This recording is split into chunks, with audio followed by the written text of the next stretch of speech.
Transitioning over to our next topic, we have the privilege of introducing Karley Fallaise. She is a registered dietitian with Loblaws.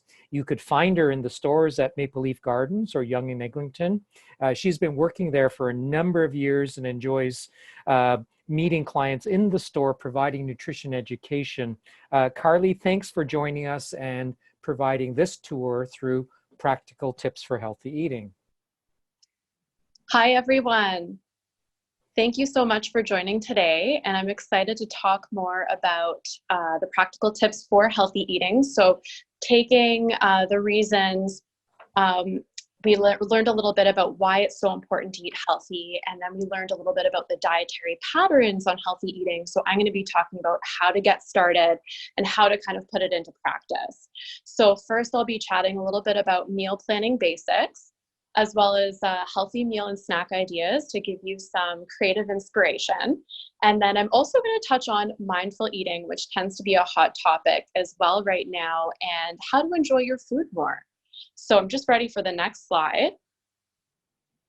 So first of all, when we talk meal planning basics, ideally, we kind of want to plan for at least 3 meals a day. So we want to have that breakfast, lunch, and dinner, just to make sure that we're getting the energy that we need throughout the day and to prevent us from feeling really, really hungry. Ideally, spacing meals about 4 to 6 hours apart. Also listening to your hunger and fullness cues here, but that's generally when we physically start to feel hungry for our next meal. And again, just avoiding skipping meals as it prevents us from feeling extremely hungry. When we do feel this extreme hunger, that's when we tend to make maybe quick food choices. We go for convenience takeout foods, and we may end up actually overeating because we're so hungry. It's harder for us to listen to our hunger and fullness signals at that time. We also want to base our meals off the balanced plate. So Nilu did a great presentation on Canada's food guide. So I've got a picture here for you to see. So ideally kind of basing your meals off of this. So having half a plate of vegetable, quarter plate of grain or starch, and another quarter plate of protein. Snacks are also really important in our day-to-day. I highly encourage you to listen to your hunger cues. So let that really be your guide, whether a snack is needed or not. It's important to include a source of fiber and protein. Both of these foods help to keep us feeling full longer. So it's going to make for a little bit more satisfying snack. And I also encourage people to plan for at least 1 snack a day, but by all means have more, again, listening to your hunger and fullness there. Next slide. So also, I like to kind of talk about meal planning in steps here. So step 1, we want to plan. We want to set aside 10 to 30 minutes, at least once a week, to brainstorm meal ideas.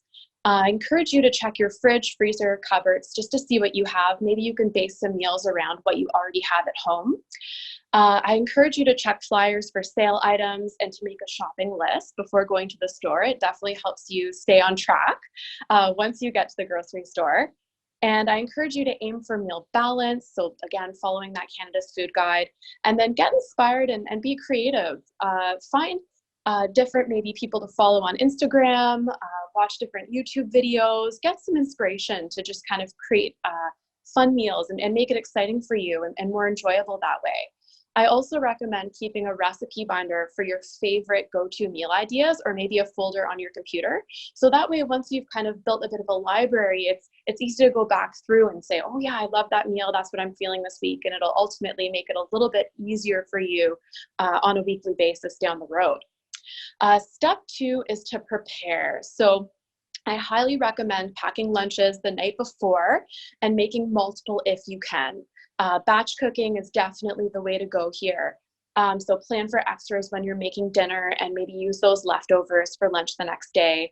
And don't forget to also have a couple healthy grab-and-go snacks planned and ready to go in the fridge as well. One tip that I like to give my clients is if you tend to grocery shop on the weekends, maybe on a Sunday, when you get home from the grocery store, you're kind of already in the mode of grocery shopping. You have your meal ideas in mind for the week. I encourage you to do a little bit of meal prep at that time, and then maybe even do enough meal prep to get you through the first half of the week. up until Wednesday, and then maybe Wednesday do a little bit more meal prep to get you through to the end of the week. And that way you're really only doing two main kind of batch cooking each week. So I find that tends to be really helpful for a lot of people. And then step 3, to eat and to enjoy your meal and to just take that moment. I know it can be hard, but just to kind of take that moment away from work and just enjoy your meal. And, you know, you put all that good time and effort into it. So it's definitely important to make sure that you take the time to sit and enjoy it too. So perfect. So right now, we may be spending a little bit more time at home. And I think what's really important is to get the whole family involved in cooking.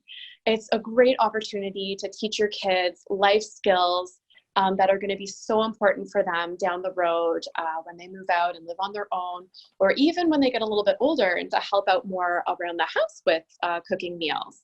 So I really encourage everyone to pick recipes together as a family, meal plan, and make a grocery list together, including a few foods that everybody in the family enjoys. Younger children can actually help with stirring, pouring, squeezing a lemon, mashing potatoes, and peeling hard-boiled eggs. And a little bit older children, so children as old as 8 years, can actually write a grocery list on their own, prepare simple breakfasts and lunches, and use simple kitchen equipment like a can opener after being shown how to use safely. So I think it's just really great to just start to encourage kids getting involved in the kitchen at a very young age, and make it fun and creative, and just enjoy the moments together that you have. They'll definitely make lots of great memories in the future. All right. So what's also important to keep in mind are the tools that are available to make healthy food choices. So the nutrition facts label is an excellent tool to help guide you to more nutritious choices when you're in the grocery store. The number one thing that I recommend looking at is the serving size. So that's the first thing that we want to look at on the nutrition facts table. Everything below that, you know, you're either going to, if you're going to eat more than that serving, you might have to double it. Maybe you're going to eat less than that serving, then you can divide it. But it really helps to determine how much of everything is in that food. So the second thing that's most important to look at is the percent daily value. And this basically tells you whether a food has a lot or a little bit of a nutrient. So any food that is 5% or less has a little, and anything that's 15% or more means it has a lot. So for something like sodium or sugar, we tend to want to see a little bit less of those foods. And for anything that like fiber, calcium, iron, we might want to see a little bit more. So we're looking for the 15% or more for those foods. All right, we're ready for the next slide. Awesome. So now I'm just going to try to inspire everybody with some different breakfast, lunch, and dinner ideas. So I like to say that breakfast is the most important meal of the day. It just kind of helps to get you started. It helps to improve your performance and attention over the day, and it also reduces hunger later in the day. I usually recommend having a breakfast within 1 to 2 hours of waking up in the morning. Healthy breakfast ideas include a smoothie, so you can include Greek yogurt, maybe some frozen fruit, some kale or spinach, and a nut or seed butter to add a little bit of extra protein. So that definitely makes for a nice meal.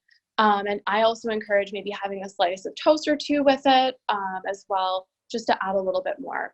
I love wraps for breakfast. So a breakfast wrap with scrambled eggs, a little bit of spinach, mushrooms, and some cheese to add a little bit of extra protein there and calcium. Also makes for a great grab and go breakfast idea. Overnight oats is actually one of my all-time favorites. So it's something that you can actually prepare ahead of time the night before, and you add oats, milk, yogurt together. I also like to add some chia seeds or flax seeds as well. I find it helps to thicken it a little bit. Leave it in the fridge overnight, let it set. And then the next morning it's ready to eat. You can actually microwave it, or you can eat it cold and add a little bit of fruit and maybe some more nuts or seeds to it. A cereal is also another like really quick option. I just recommend going for a higher fiber option, and I'll be going over how to actually choose a healthy cereal in a few slides. But also incorporating maybe some milk or milk alternative, nuts and fruit as well, just to make it a little bit more, it's going to be a little bit more satisfying meal that way. I also love toast for breakfast. So just some fun ideas would be to add different nut or seed butters, like sunflower seed butter or almond butter. Cottage cheese is another one that I love on toast. I do a little bit of like a low sugar jam and add some cottage cheese on top. Cottage cheese is really high in protein, pretty equivalent to Greek yogurt. So it's a really good one that's going to stick with you for the day or the morning. Ricotta cheese is another nice one. I like adding a tiny touch of vanilla to my ricotta cheese and then chop a little bit of fresh basil and put some fresh blueberries on top. And I find that that's a very easy gourmet type breakfast. And then also, I don't think anything's better than a little bit of mashed avocado on toast. And then you want to still add a little bit of protein for that satiety. So maybe a boiled egg or some tempeh. Awesome. And then for lunch, I really encourage using leftovers for lunch. So if you made a little bit of extra for dinner the night before, definitely add that into your lunch the next day. Making multiple lunches, so batch cooking, I find really, really helpful. Bulk cooking, if you're doing like large soup, stew, or chili, bringing a lunch definitely saves time, money, and nutrition. So I've actually added pictures of different lunches I've made for myself that I really liked. So I just wanted to share those with everyone today. But the healthy lunch ideas that I have, one that I absolutely love is a grain bowl, and I find that it lasts really well in the morning. So it's something that you can put all together, you can add your dressing, and it's going to be good to go for lunch. But doing something like a brown rice or quinoa, adding some chopped vegetables for lots of color and texture, adding some beans for some protein, and then avocado for that extra flavor and healthy fat. I do a very similar thing with salad, and I like to call it a meal salad, where you're still incorporating all parts of the plate.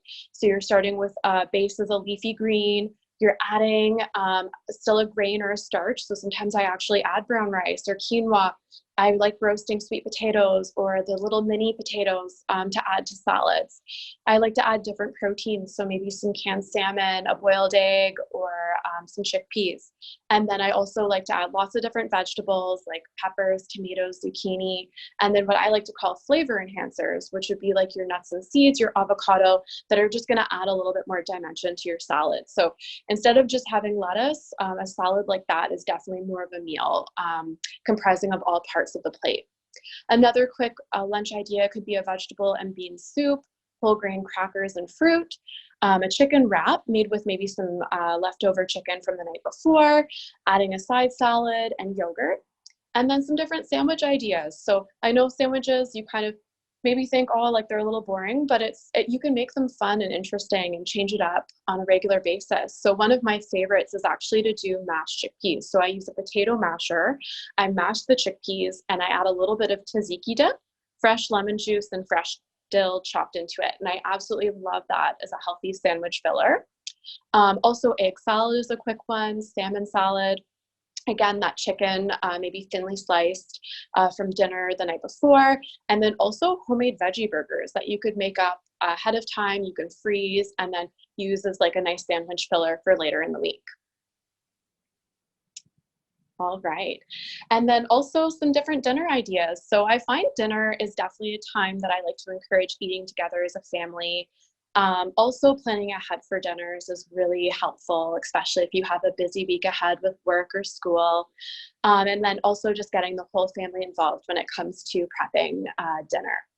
So some different ideas that I have are doing a roast chicken and actually adding the carrots, parsnips, and sweet potato just around the side of the roast chicken and cooking it all together. Very like time saving and easy that way. Everything's just kind of getting cooked at once. Fish is one of my all-time favorite quick weeknight meals. So maybe doing something like salmon, brown rice, steamed green beans. It doesn't have to be fancy. Just pretty simple. For salmon, I love just adding a little bit of squeezed fresh lemon and then a touch of black pepper just to add a little bit of flavor that way. Tofu pasta is a really fun one that I love doing, and I think it would be a hit with a lot of kids too.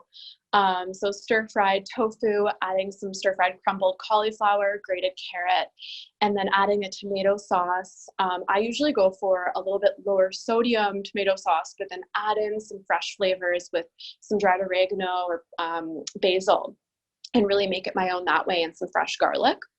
and then doing a whole grain pasta and just topping it all off with a little bit of Parmesan.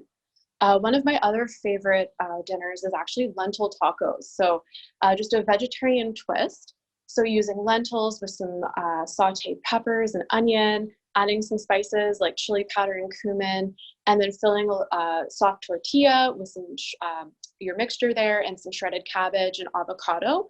And it's really easy to make a nice crema sauce with plain Greek yogurt. So I actually love keeping a bit of plain Greek yogurt on hand because I do find it's great for making healthy sauces during the weeknight. And then lastly, a chicken stir fry with broccoli, maybe adding some carrot, ginger, garlic, making a quick peanut sauce, and then doing a soba buckwheat noodle as your grain. I love noodles like that because they're really quick to cook. They only take about 3 minutes. So something that can just be really easy and quick for a weeknight. So I wanted to touch on different ways that we can use frozen vegetables in case currently we don't have a lot of access to fresh produce. So frozen vegetables are just as nutritious as fresh and convenient to have on hand since they have a long shelf life. A few different ways to use them could be making fried rice, so adding frozen peas, carrots, and corn. You can add frozen vegetables to smoothies, so maybe doing like a frozen kale or spinach. And I find that frozen fruit and vegetables go the best in smoothies because it makes them nice and cold and gives them like a really thick texture, and then you don't have to add extra ice. I also love adding frozen vegetables to soups. So kale, spinach, mixed vegetables all go really, really well in soup. Adding frozen veggies to stir fry. So maybe doing cook a bag of mixed vegetables and add then your protein in your sauce. So it can be really easy that way. And then also you can add frozen vegetables to convenient items. So if you've stocked up a little bit on some of these convenience items, for example, like Sidekicks noodles, you can actually add to those by adding frozen vegetables, add some frozen edamame or canned beans, and then you're just creating a little bit more balanced meal. So just some different ideas on what to do if you have stocked up on your frozen fruits and vegetables right now. So just a few other items that I thought are good to keep in your pantry right now in light of COVID-19, but also just all year round. Canned tomatoes are great. You can add them into chilies, soups, stews. You can make a homemade butter chicken, pasta sauces, and homemade gravy for roasts. Beans and lentils, again, excellent plant-based protein. I love adding them into soups, salads, wraps. I love roasting them as a snack, incorporating them as part of like a dip, and mixed into meat-based dishes, like a chili or maybe a shepherd's pie. And canned fish is another excellent one to stock up on. You can use them in salads, wraps, macaroni and cheese, tuna melts, fish cakes, and salmon dips. So these are definitely some pantry items that I think would be great to keep on hand all the time. So last but not least, our healthy snacks are also an important component of our day. It can just give us a little bit more energy when we kind of feel that afternoon slump coming on, maybe around 3 or 4 o'clock. And I find having a healthy snack that's planned and ready to go is really, really important because it can give us the energy we need to actually make a healthy dinner that night too. So choose foods that will nourish your body. Pay attention to your hunger when you're snacking. So make sure you're physically hungry, and I'm going to talk a little bit more about that in a few slides too. And again, including that source of protein and fiber. So just some different ideas here: unsalted trail mix, maybe some mini pita, hummus, veggie sticks, apple and cheese, banana and peanut butter, a high fiber granola bar, homemade energy bites. That's actually a picture of some energy bites that I made a few weeks ago. They were delicious, and you can actually freeze them and take them out. So I love making them in a large batch, and then I've got them for snacks for a little while. Also, roasted chickpeas are an excellent snack. They're kind of like a 2-in-1, some protein and fiber all in one there. Edamame, I love doing as a snack too, and I actually just use the frozen edamame. I quickly microwave it, and then it's good to go.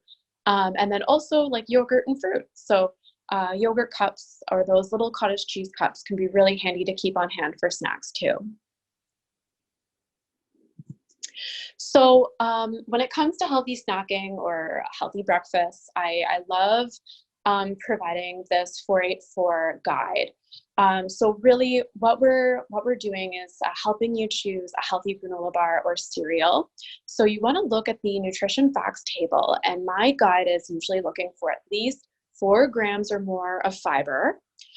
We want to see less than 8 grams of sugar and 4 or more grams of protein.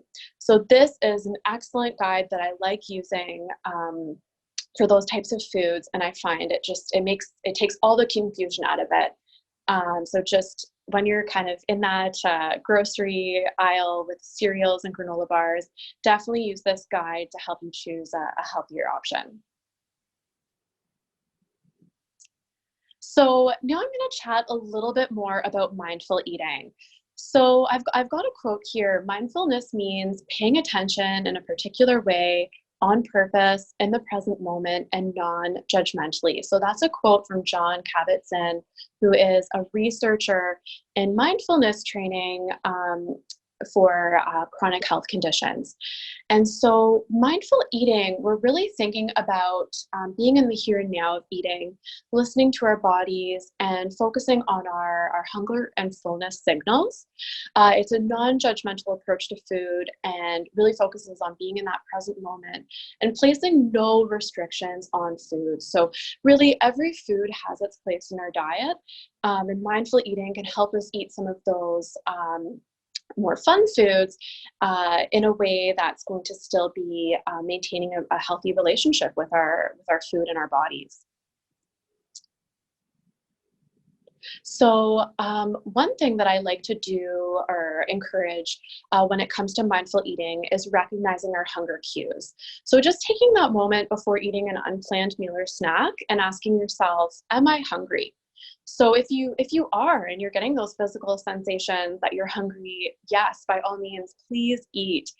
You need to have a snack or meal. If you're not really sure if you're hungry or not, then kind of thinking a little bit further, what might be going on? Are you following a rule when it comes to eating? Is there an emotion that you're maybe experiencing? Are you stressed? Are you bored? Are you anxious? Or are you just kind of having that craving for something that's like salty or sweet? Sometimes if you're not totally sure if you're physically hungry or maybe experiencing something like an emotional or maybe a food craving type of hunger, I suggest thinking of an apple and asking yourself, am I hungry enough right now to eat this apple? And if you say, yes, I'm like really hungry, I need this apple, I need more than this apple, then you're likely physically hungry. If you kind of think, I'm not really in the mood for this apple, I think I'm feeling more so like this bag of chips or this chocolate, then you might not actually be physically hungry. So just by taking this pause and asking yourself before you eat, what type of hunger am I experiencing? It's just making you a little bit more aware of your current feelings and situation. And it just helps to put a little bit more, just put you a little bit more in control of that situation and how you want to move forward. So another tool that I really love using is the hunger and fullness scale. So at one end of this scale, at number 1, we are just ravenous, we're starving, we're probably lightheaded, we're feeling faint, we're not feeling well, we probably feel sick. And on the other end of the spectrum, at our 10 here, we are Thanksgiving Day stuffed. We have just eaten to the point where we can't get off the couch. We just feel sick as well. So at both ends of the spectrum, we physically don't feel well. So what I'm encouraging is to kind of stay in that middle area. So when we kind of reach like a number 4, when we're experiencing some hunger pangs, that can be a good indication that we need a snack or maybe a meal if we won't be able to eat for the next little while. Definitely when we're feeling hungry at that 3, we need to make sure that we're having a meal at that time. On the flip side, we also want to make sure that we are paying attention while we're eating and making sure that we stop eating when we start to feel satisfied and when we feel full. And I think that this is really important. And it's something that I encourage you to kind of think of maybe before you eat and then also while you're eating, just to kind of be a little bit more mindful in that moment. So some benefits of mindful eating. So we might have less feelings of deprivation and be satisfied with less food. We might make healthier food choices and actually enjoy eating more and accept ourselves by moving away from judgmental thoughts. So those two were just a couple strategies that I had, but there's a lot more mindful eating strategies out there. So it's definitely something that I encourage people to look into. And I really do think it's a great movement and a great way to kind of foster a healthy relationship with your food. So just an overview now. I really encourage to set small goals for yourself. We covered a lot of different information today, and I think just to kind of get things started, maybe pick one goal, and it could be, for example, maybe meal prepping breakfast for a work week. Or maybe if that's kind of seeming like a lot for you, maybe even just prepping a breakfast 2 days during the week. So just showing that it can be adaptable and really, really personalized based on you. Also, it's important to start with planning ahead, shopping and prepping foods at home, get the whole family involved, follow the balanced plate, eat regularly throughout the day, and become a mindful eater. So lastly here, we've got just a slide. This is just showcasing an online booking portal for the Loblaws dietitians. So we actually have a team of us across Canada, which is really exciting. And we do offer one-on-one nutrition counseling. We normally offer our nutrition counseling in the store, but right now in light of COVID-19, we are offering phone consultations. So if you are interested in seeing a dietitian, I highly recommend checking out our site, and you can actually log in and see where the closest dietitian is to you, and you can book right online. And here we have a slide just on different resources. So the first one here, Unlock Food, is a great resource with lots of different nutrition information. I highly recommend going there if you have kind of like a few questions about healthy eating. There's tons of different topics and recipe ideas. The next one is called Cookspiration, and that's through Dietitians of Canada, and it's a resource with all different recipes and snack ideas, and I find they're quite simple and all nutritious. So I really recommend going there. I usually recommend that link to clients in my practice. And then we also have the links for Cardio College and Diabetes College for more information on healthy eating for heart health and diabetes. Dietitians.ca is the Dietitians of Canada website. And then the next one is for Canada's Food Guide, if you want to have a copy to save for yourself at home. And then the last one here is our Loblaws dietitian page. So we do actually have a page with different recipe ideas and fun tips from our dietitians. So I also recommend checking that out as well. But without further ado, that was all from me today. So thank you so much. And I hope you learned lots of new and innovative ideas when it comes to meal ideas and meal prepping at home. Thank you.